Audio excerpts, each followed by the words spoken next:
Hi, welcome back to Broken and Brilliant. I'm Carrie O'Toole with Carrie O'Toole Ministries, and I'm joined by a longtime guest and friend, Forrest Lien. Welcome. Hi, thanks for having me. You bet.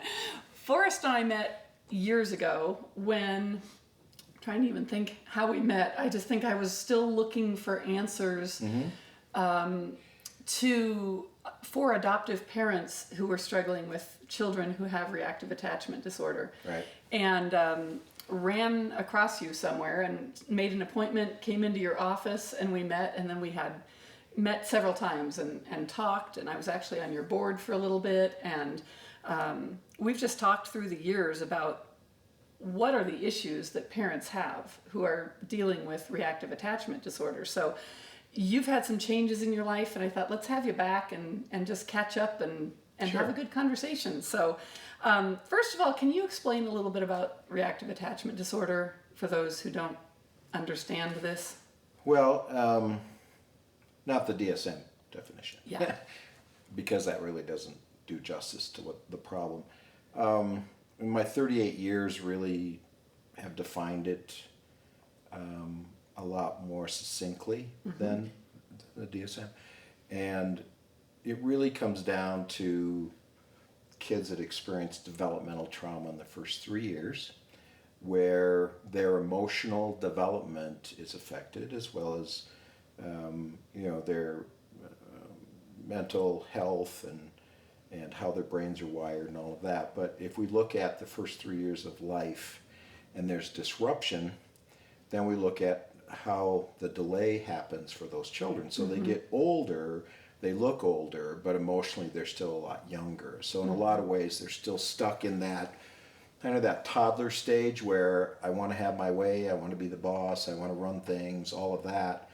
And as they get older, they look more like that narcissistic toddler that has to have their way. And if you think of it in normal terms, it makes sense, because toddlers are supposed to learn about limits and rules and boundaries and trust that their parent is going to guide them through all that. And if they have trauma and they don't trust their caregiver, Right. they stay stuck there. And so they need to be the boss, be in control for their own safety and their own protecting their own vulnerability. So that would be kind of the more workable way to define. And it helps them in those early years. I mean, to them it's survival. Right. But as they get older, Yeah. it's Well, it not really helpful. leads into the adult narcissistic,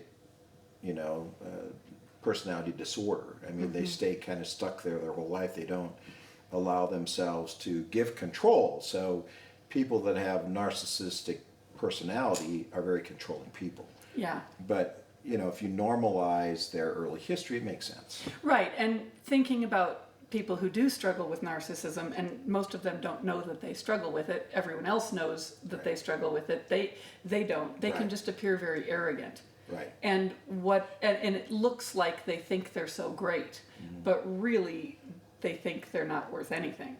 Well, and then the other part of it, neurologically, if we think about how our brains are wired, emotionally we can feel anger and sadness and fear and joy when we're infants. So the limbic system can feel those feelings, but then they don't know what to do with them.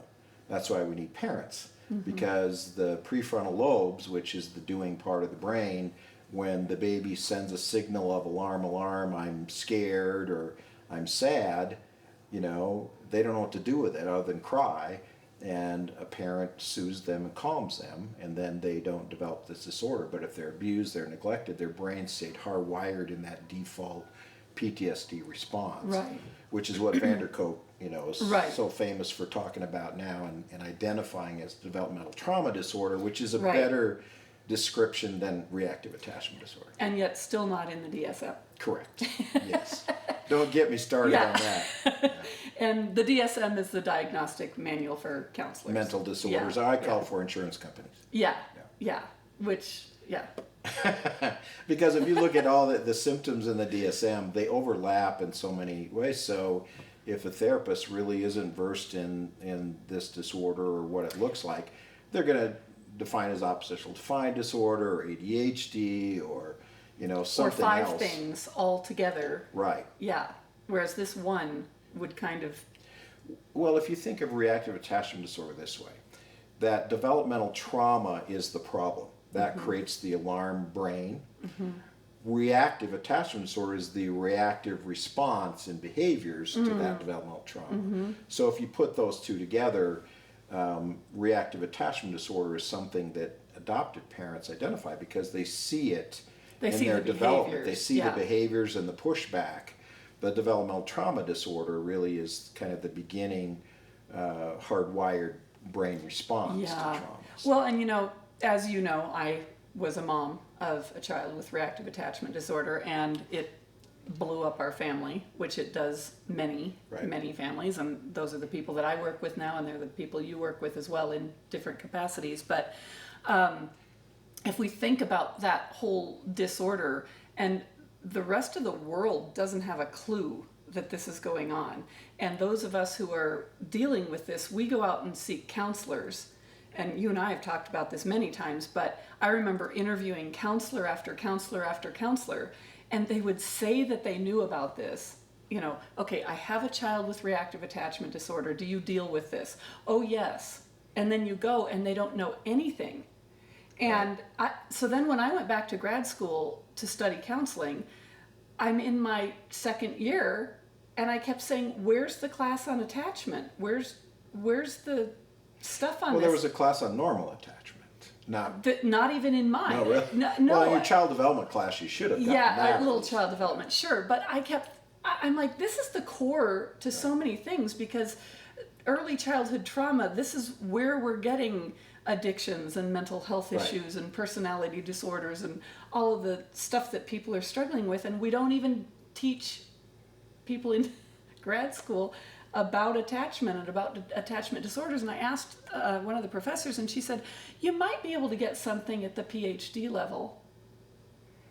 So the families who are needing this help, they reach out to therapists, and they don't know about this, or they think they do, but they've never had any experience with it. Right. And that's really difficult. Well, and that's why the workshop that I'm doing now, it's like an awareness workshop I did at the Mayo Clinic last fall. It's called Attachment Through the Life Cycle, the etiology of attachment, and when it's disrupted, how it plays out for the rest of your life. And so really when we look at developmental attachment, if we don't have the foundation secure, we're going to have an adaptation of that brokenness. Right. And so, that's why I'll always have a job, whether it's with kids or adults, because you try to be connected and be safe in your life, but you go with the toolbox that was created as a child growing up in your family. And so there's different continuums of attachment, and it doesn't mean that you're wrong or I'm wrong about our attachment style, but it's our own attachment style for safety and connection and love. Right. So you go to the disorder range, it goes into the more dysfunctional survival range where addiction and all kinds of problems are at a deeper level. Well, I wanted to ask you about this because I did study a lot about attachment, and if you think about, there's a secure attachment. They say that 50% of the population has a secure attachment, which I would disagree with. I would too. That would be closer to being correct, but... Yeah, and, this was my thinking. I know people who had a secure attachment up through age 3, and then some kind of trauma hit later, and it shifted their style. And I was like, I haven't seen anything written on that. That's really interesting to me, that somebody who had a secure attachment and then has a severe betrayal or something like that, and then all of a sudden their trust is gone. They start acting more like an avoidant attachment or an anxious attachment or a pleasing attachment or something, rather than... Well, here's what I've learned over my 38 years is that once you create that secure foundation and then trauma happens later, you still have that foundation to work with. So you can still overcome it better. You can overcome it. If the foundation is broken in those first 3 years, that really, that broken foundation, the longer it goes as far as supporting that vulnerability and fear, the more hardwired it gets as far as a character disorder. Right. So if someone, is attached, they had good first 3-4 years, you can never take that away from them. Okay. They can experience trauma, but they can recover better. They'll be more resilient. Right. So yeah, you're right. They're going to have an adaptation. Right. To try So to. it may look like that Right. for a bit. You can have the same symptoms that look like that, but there's a level of severity in the symptoms. So it's a continuum. Yeah. Where would you say, if you were thinking about what we would consider typical attachment styles, whether it's secure, avoidant, insecure, chaotic, whatever you want to call it, where would the disorder fall? Because nobody talks about that. It's like, is that part of the chaotic disorder or disorder? Well, we would, in my language, call it the ambivalent attachment disorder. So the kids that we would see the most in the clinic would be the ambivalent subtype, which would be the more outwardly angry, in your face, controlling, louder kind of personality, which is the ones that fill the mental health system. The avoidant attachment, person would try to avoid attachment or be noticed at all. And so it's the ambivalent subtype you see the most. They're the ones that fill our jails and right. Our court systems and things. The avoidant ones become more of the mental health, depression, sometimes suicidal. But they're not hurting other people and acting out. It's all They're inward. imploding. So Yeah. the ambivalent's exploding, the avoidant is imploding. Okay, yeah. I do remember the very first therapist we ever went to when we brought our son home. I said, what happens if these kids can't attach? And he said the prison system and the streets are filled with these people.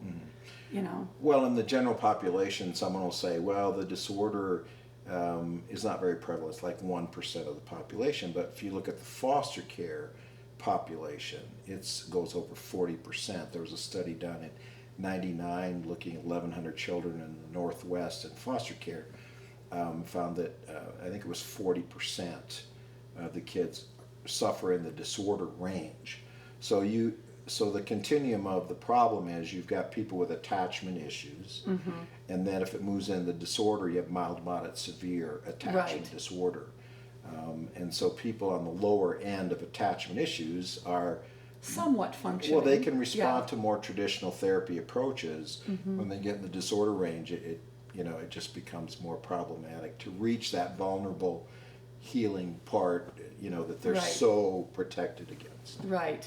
So what success have you seen? Because you worked with the Institute for years. What kind of success did you see there in working with kids with severe reactive attachment disorder? Well, the outcome studies that we did on our program, in fact, we were just published in the Child and Adolescent Journal in February, earlier this year. Our success rate, now when you define success, we use the Achenbach pre and post, where it measures T-scores in 6 different internal, externalized areas, that we were lowering T-scores in, I think it was 6 out of 8 of the elevations into the normal ranges of development. So when you look at success, it was very high. It was near 80 to 82%, and so lowering the T-scores. What would that look like in a child's life? That they're more manageable, they're more cooperative, they are catching up emotionally and developmentally, where, like a 15-year-old with RAD goes home now, catching up emotionally. They come to us as, 15 going on 4. Yeah. And so we got them to a place where they liked the security, they liked the parent with the empathic structure and control, and they kept giving up their control and felt vulnerable and safe and happy. And then that's when we pass the baton back to the parents and go, all right, how are you going to continue the emotional developmental growth? We give the kids the jump start, and then the parents have to pass the baton. So then we would follow them and stay connected as the kids are catching up. So when you look at these kids with developmental trauma disorder, instead of treating them in their chronological age of 15, we're looking more at where they stuck developmentally as 3 or 4.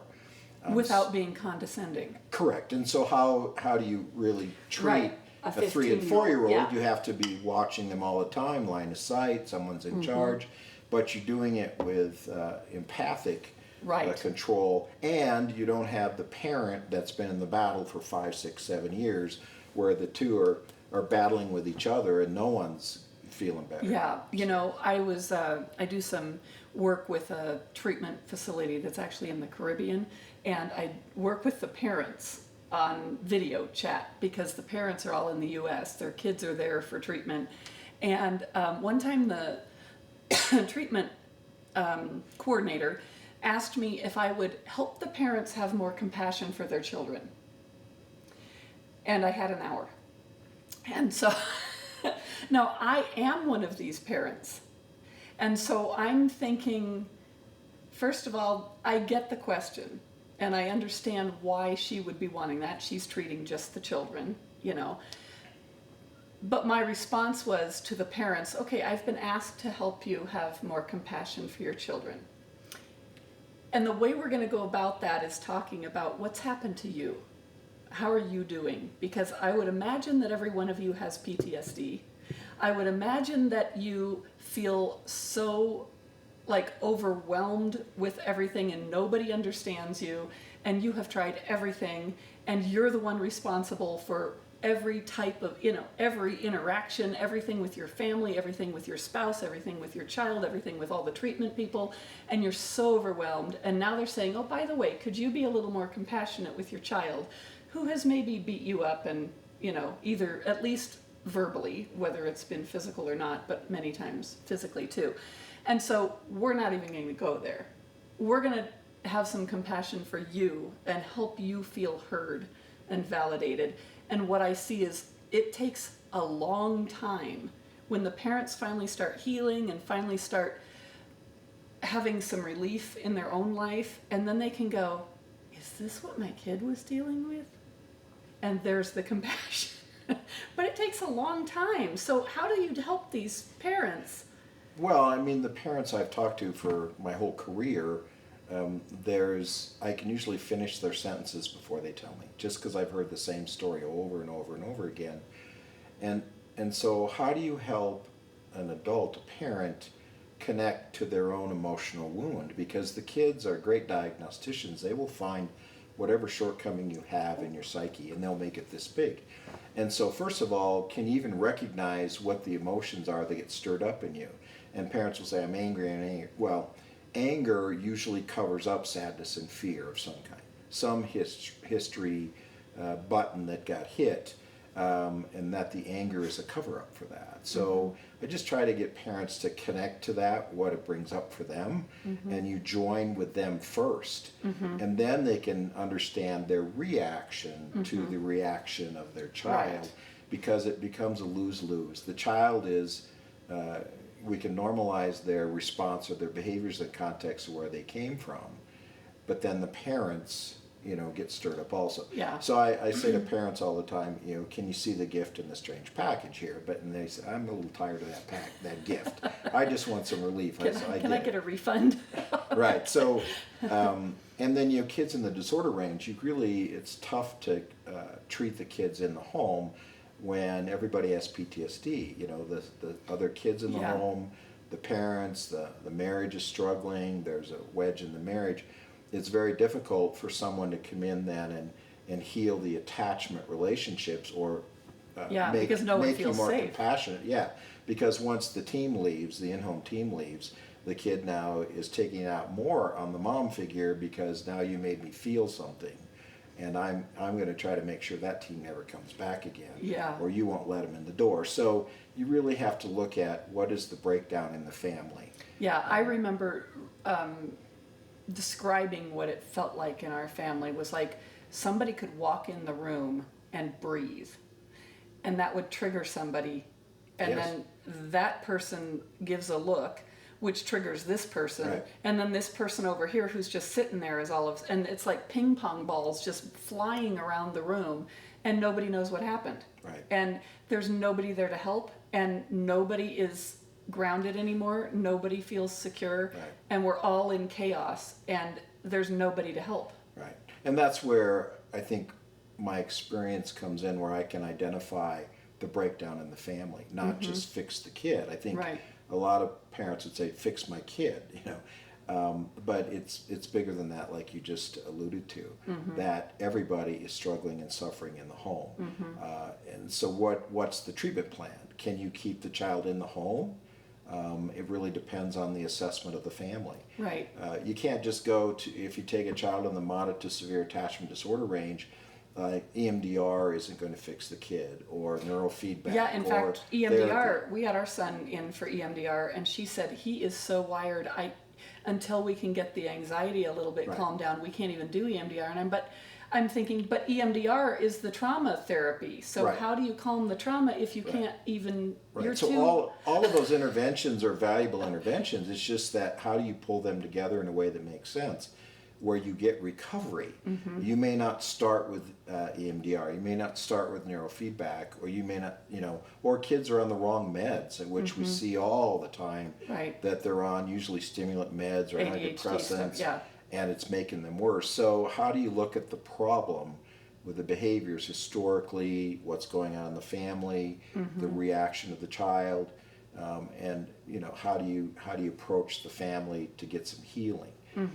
And so I think that's what's missing nationally with these kind of kids. Yeah. Someone that can identify the problem and say, here's the route I think you need to go. At least give because families will call and say, boy, I've been to this residential treatment center, we've done this, we've spent 3 years with neurofeedback, $100,000. we've spent all this money, and now we found you, and you're actually making sense of what we need to do. And so that's really how putting the program that I put together was really understanding all the nuances of the problem, not just the child's trauma. Right.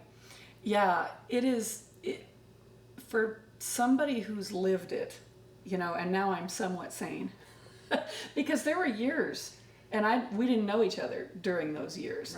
Right. We met about 5 years ago. I don't know how stable I was at that time, but whatever you remember.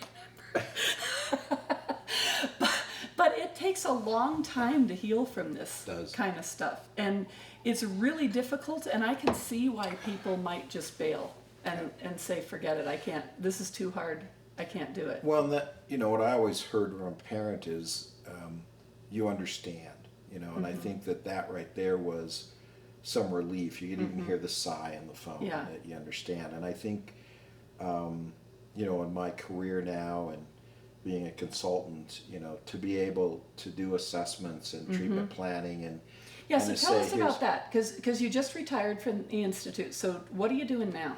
I developed a consulting business, so I've got 5 colleagues that work with me, and so looking at the problem of the disorder and what I've learned over the 38 years, what I'm doing now is more national outreach, where I'm doing program development. So, for example, there's some folks in New Hampshire, Connecticut, Utah, where I'm going to go do an awareness workshop. Here's the disorder, here's the problem. And these are all run by adopted moms that are passionate, and they've collected a community of recovery. Yeah, it's not therapists.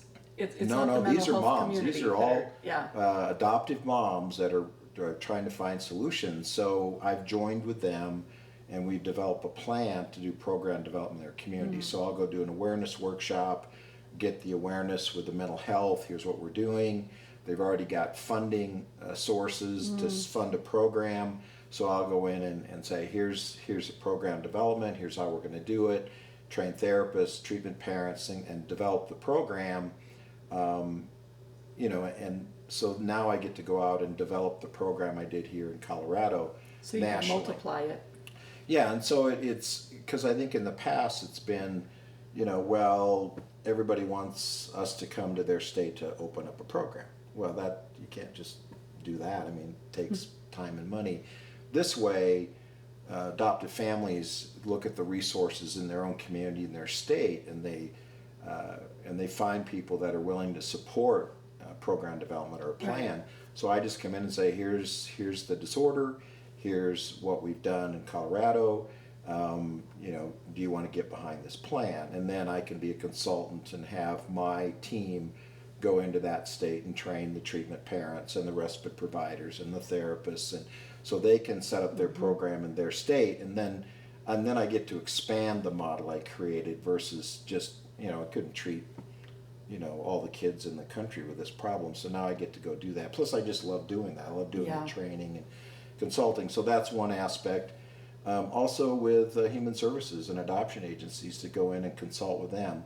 You've got a difficult case, and bring me in to help you figure out that case and how to develop permanency, to talk about program paradigm shifts in how we do permanency planning in this country, because attachment disorder gets created in those first 3 years, and you know, the kids that get adopted out are 4, 5, 6 years old, but they've already been bounced around and moved around back and forth to birth parents, back and forth to different families. So the actual human services helps create the reactive attachment disorder out of the policies and rules that they have. So I'd like to get in and stop the disorder more in the beginning by a paradigm shift in how we do protection of children and their vulnerabilities. And even it'd be great if we could even treat the birth parents, because you know, no one's treating them, but yet there's a plan to reunify, put them back in a home that hasn't changed. So it's a very dysfunctional system that way. And I would love to be able to go in and make some paradigm shifts in how systems do permanency for kids. That's a tougher order, because a lot of folks in human services are kind of set in their ways. They've been doing that for so long. Wyoming, we've made some progress there just because we got folks close by that are interested in changing it. So that's one area. The other is parents that are wore out and no one understands them, and you have extended family that you know, doesn't get it, and they scratch their heads, and grandma goes, well, she doesn't act that way with me, you know, and it just makes, you know, the mom furious because the child's over there charming grandma to get indulged, because what do we do as grandparents? We indulge our grandkids. And so to be able to go do an awareness workshop in where they live, so that you bring in the extended family, you bring in the friends, you bring them in to hear about it. So the workshops that I'm doing are generated by an adoptive mom or group, so they have the connections to the agencies and other people and the adoption groups. So I come in and do an all-day workshop on the awareness. They do the connections with the people in the community. I charge a fee to come in and do the workshop, and then, you know, parents are getting some of those things addressed by me coming in. The other area is professional witnessing in court. I got a lot of calls over the years of one of these kids blaming their parent falsely for abusing them in some way, where families are being broken up. Parents thrown in Parents jail. are thrown in jail. So I've done expert testimony where I go in and You know, can you talk about that disorder. just for a second? Because a lot of people, do you remember, we're old enough to remember back, like I think the 80s or some 70s even, there was a bumper sticker that said, "Believe the children." Right. And it was when child abuse was kind of just being talked about publicly, and it's good, because we do need to believe the children. But we work with children who, due to this disorder, they don't always tell the truth. And it's hard for adults to understand that. Why would a child lie about being abused by their parents? Can you explain that? Yeah. Well, think developmentally of when lying and stealing is appropriate. It's when we're toddlers, right? I see it, I take it, it's mine. They don't know that stealing or lying is a value. So where do we learn the values? It's from the relationship with our parents. So you have a child that's stuck in their developmental stage of a toddler, they're still stealing and lying. I see it, I take it, it's mine. And so parents will say, if they just quit lying and stealing, I'd be happier. Well, here's the good news and the bad news about that. And so these kids will use lying as a way to be in control. They don't have a relationship with their adoptive parent because they have attachment disorder. All they care about is getting their way and being in control. So they will throw a parent under the bus and blame them, and as the cops are cuffing them and taking them out the door, they have a smile on their face. That is not a good situation there. Mm-mm. But who's believing the child? And so parents' lives are being ruined by this. And so I go in and do expert testimony. Here's the disorder, and basically it discredits the accuser because, you know, of all the dynamics of why they lie and steal and things like that. And it's not to throw them in prison or anything. It's Correct. to get help for this Right, family. and it's not to, and I'm not even going to an expert testimony to say, well, I believe you as the adult. That's not my goal. It's to say, here's the problem with the disorder, here's the problem with lying and stealing and all of that, and this is what these kids do to get their way. And so at least you're discrediting the accuser, and then you have to look deeper on really, was there abuse that happened? So I'm just going in. Because there could be. Right, Yeah. there could be abuse going on, but, you know, someone shouldn't go to jail just on the fact that a kid with attachment disorder is saying they did something. Yeah. And so I got a lot of those calls. So going in doing expert testimony, and I've done that in several states, and but a lot of parents are stuck. They don't know where to get help or how to get out of those situations. So that would be an area that I could be contracted with to do. The other area is setting up therapeutic respite care. So one of the folks on my group worked for me, did therapeutic respite care, and could go out and set up a therapeutic respite care program in a community, or do it for a group of parents. So parents, they have a support group and they just want relief, to bring in Jesse to say, here's how you set it up, here's how you do it, and at least it gives relief, it holds kids accountable. So they can do it amongst themselves. You bet, they do it in-house versus saying, I just need a break and I'm going to go to Human Services, and they put the child in a foster home where they sit in front of the TV and get treats all weekend. Well, kids act out more to get to go to respite care. I'm talking about therapeutic respite care where kids are held accountable, there's structure, but you're doing it for another family, and then so you can swap, and you're able to swap kids and give yourself a break, and you also know that that parent knows what they're doing. Well, and it's so amazing too, because I did respite for a family once, and everybody was like, how could you do that? You've already got, they don't do it for me. Exactly. They're not, I'm not mom. I'm not going to trigger them. So they'll behave. This kid was the most, he did anything I asked him to do. Well, it's another situation too, is for me to train and consult therapists to even set up. They don't even have to be an attachment expert, but can they understand the disorder? How can they support the family? You can set up therapeutic respite care, so the therapist then says, well, it looks like you're having a problem, being compliant, listen to mom and dad. Not a problem. We've got another place for you to go to practice being a kid in a family, and we're going to set that up. So the message to the kid is, if I don't act better at home, I don't get to be there. But then when I go to therapeutic respite care, it's not a party.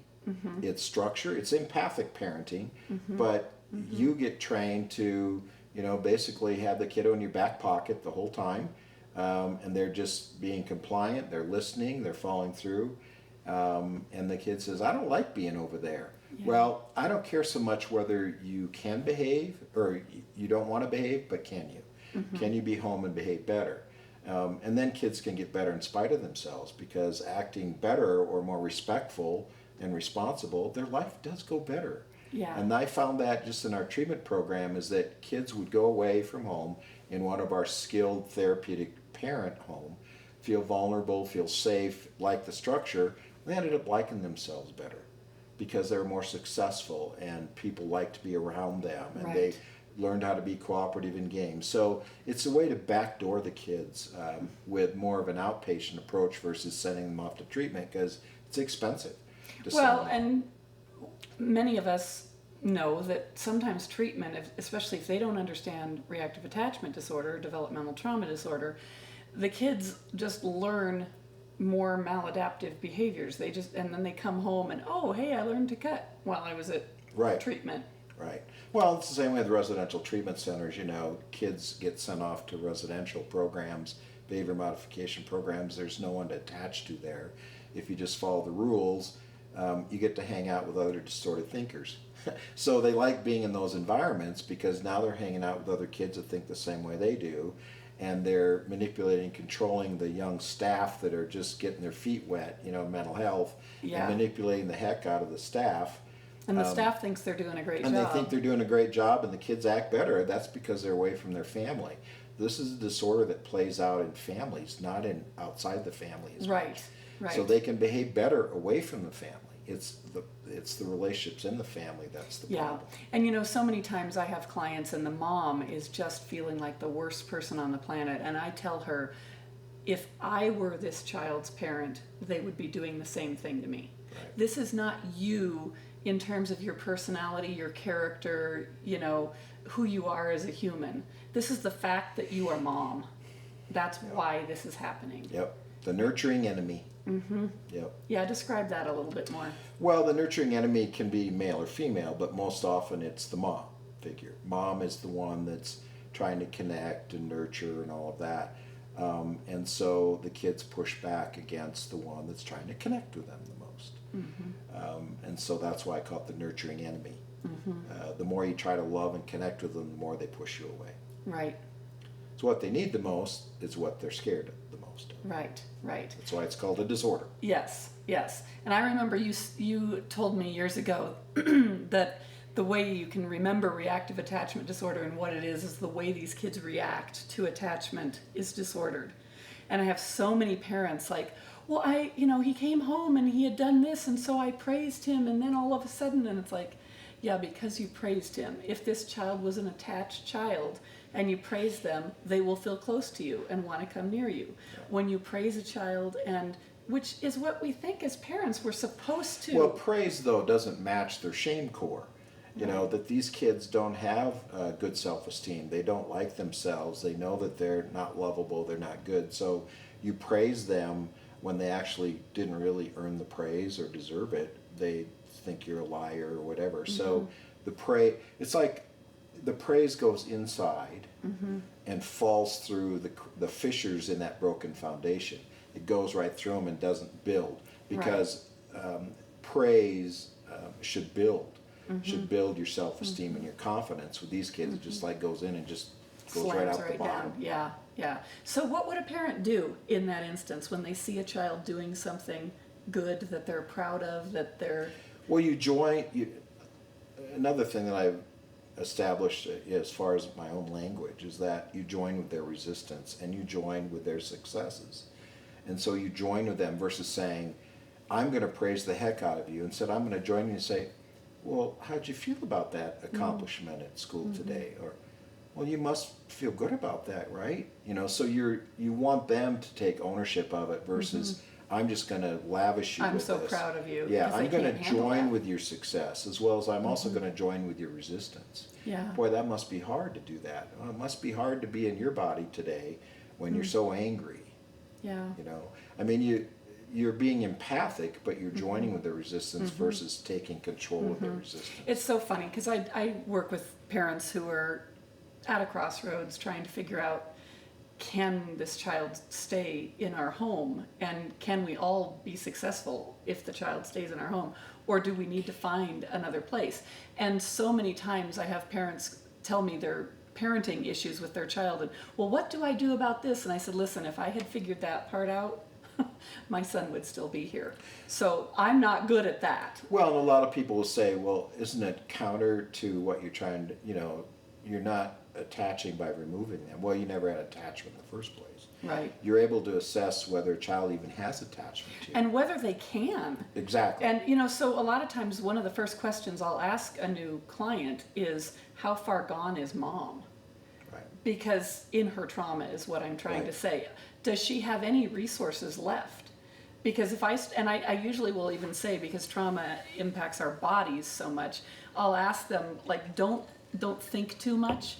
Don't think about what you think you should say. I just want you to feel it in your body and say, if we were going to do this, if we talked about the Institute, if we talked about having respite 3 days a week and every other weekend, would that be enough?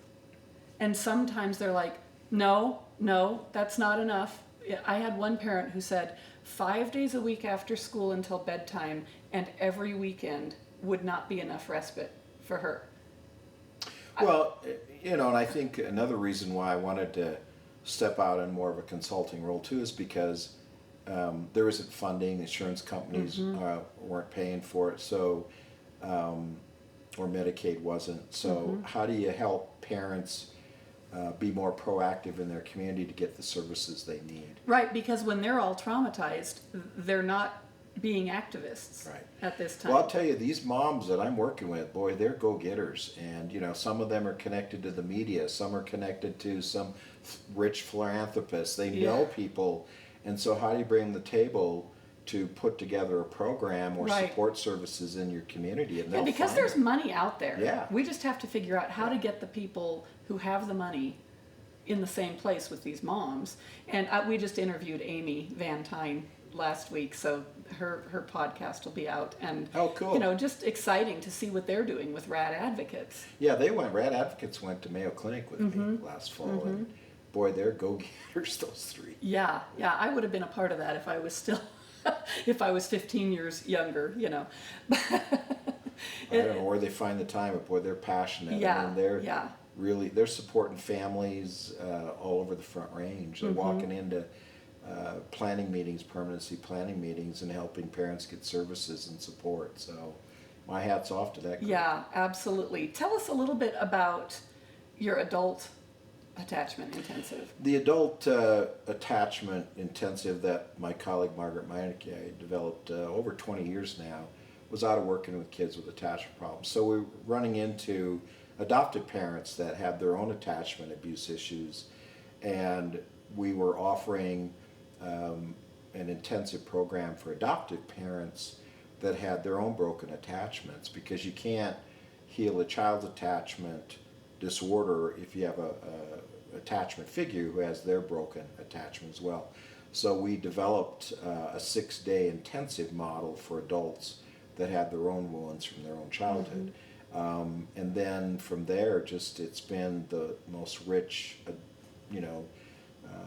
mental health services I've ever been a part of, because now you have adults that are motivated, they want to get better, they've been in therapies, but it hasn't really healed them. So how do we get to that deeper healing of the wound that they had?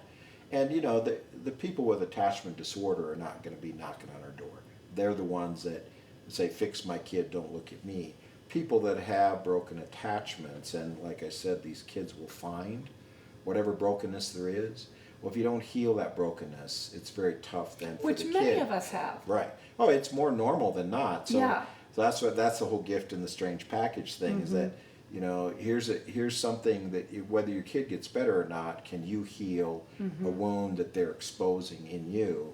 And so that adult program, and it's not just for adopted parents, we work with adults from all over the world actually that come to us and work on their Well, it's a unique program, and if you find that you've got that, I'm going to even say I did the adult attachment intensive with Forrest and Margaret years ago, and I think that was one of, definitely one of the pieces of my healing, because I had some brokenness in there too, and trying to then parent, and it was even after I was done parenting our traumatized child, but I was left so broken from it and just needed some of that support and help to be able to get in there and find those places, because I didn't know where they were. Right. I didn't know what was there. Have somebody poking around and digging around a little bit and exposing them and then helping me heal them. Well, everybody wants us to write our book on that model, and so Margaret and I are still working at that. I'd rather go to the dentist without Novocaine and write a book, but need to get it done. Yeah, you could get a ghostwriter or something. Well, Nicole's going to be. Yeah, there you go. So what's your new practice called, and how do people find you? It's called Lifespan Trauma Consulting. The website is lifespantrauma.com. So that's how you can find me. It's all up and running now. And so all of our events and things we're doing around the country will be on the website. So. Awesome. Yeah. Well, I'm excited to have reconnected here. This is great. And I look forward. I want to ask one more question. What about a child who had reactive attachment disorder, developmental trauma disorder, if they happen to run across this and they're now an adult, what hope and help is there for them? Well, if they're calling me, that's hope right there. Like I said, someone in the higher range of the disorder, they're not going anywhere near a therapist's office because that means feeling vulnerable. So we have young adults that were adopted that are saying, I'm recognizing the problem now. My brain's maturing. I'm catching up and figuring things out. Things are coming together now. Because we know that the prefrontal lobes don't get fully matured till our mid-20s. Right. And so we're seeing now adoptees coming back after they've blown out or they've fallen on their face and they're going, yeah, when you talked about that attachment problems and my early history, it's all making sense to me. Now I want to pursue it and get some healing. So they call and I'll do a Skype with them and get their motivation, and then they just have to bring a support person with them, a spouse or a parent. Mm-hmm. So yeah, an adoptee that recognizes that it wasn't my adoptive parents' fault. It was something I brought into the relationship, and I want to change it now. So Yeah. we've had adoptees in their mid-20s call, and then they're going back and having their adoptive mom or both parents come in with them, and there's big healing that happens then, and they can move on in their life. So Okay, oftentimes it's when the brain catches up because Well, I think it's so important and so encouraging, because a lot of parents, we get that reactive attachment disorder diagnosis or developmental trauma diagnosis, and it feels very hopeless. It feels like, these kids, it's going to destroy their entire life. right. And it doesn't have to. I mean, if a child can make that decision that they want to get some help, there is help. Well, and even if they want to call me and ask about it, my approach would be to normalize their life in the context of what Yeah, their of delay course you was. would feel this way. Yeah, and of course, yeah, and no wonder it played out this way. This is why. So now you have a choice to make. Do you want to work on this now because it wasn't your fault what happened to you when you were little, but now it's your responsibility to change your life around. Only you can make that decision. So I try to lay it out to them that here's how your life's going to go if you don't. And they'll go, how did you know that my life has been that way? Well, Kind I've of been looking at it predictable. for a long time, Yeah. and it always plays out that way because emotional health just doesn't drop out of the sky. All of a sudden, oh, I get it now. It's hardwired. It's a neurological hardwired problem that your brain wants relief. It wants to not have conflict, and so when conflict comes up, the brain goes to the default, whether it's drugs or alcohol or arguing or getting away or that fight, flight, or freeze response. It's lightning quick. They know that better than to slow it down and be vulnerable. Yeah, that's good. Well, I'm glad to know that there is help. I mean, I know that. I want people listening to know that too. Yeah, there is. There's nobody who's beyond help if they want it. That's so, right. So that's awesome. They just need to know what they have and why. Right. That makes sense. Now I can do something about it. Yeah, and there's no shame Right. at all in it because it's not your fault. So Well, and therapy may have not been successful in their life, so why would they go to therapy? Well, it hasn't helped before. Right. So, but if you've gone to traditional therapy, yeah, no wonder. This is why it didn't work. Because you have to have a connection to yourself for traditional therapy to work. Right. Well, in grad school, it's all about you got to build this trusting relationship. Well, somebody with an attachment disorder cannot trust you. So Right. that's never Well, going to that's work. the premise for regular traditional therapy is that people have the ability to make an attachment. Well, And that's when why you it doesn't don't, work. yeah. Awesome. Well, thank you, Forrest. This was an enlightening, Well, it's my pleasure. great I always conversation. like talking with you, Carrie. Yeah, well, we'll have to do it again. All right. So thank you so much. And thank you all for joining us on Broken and Brilliant. See you next time.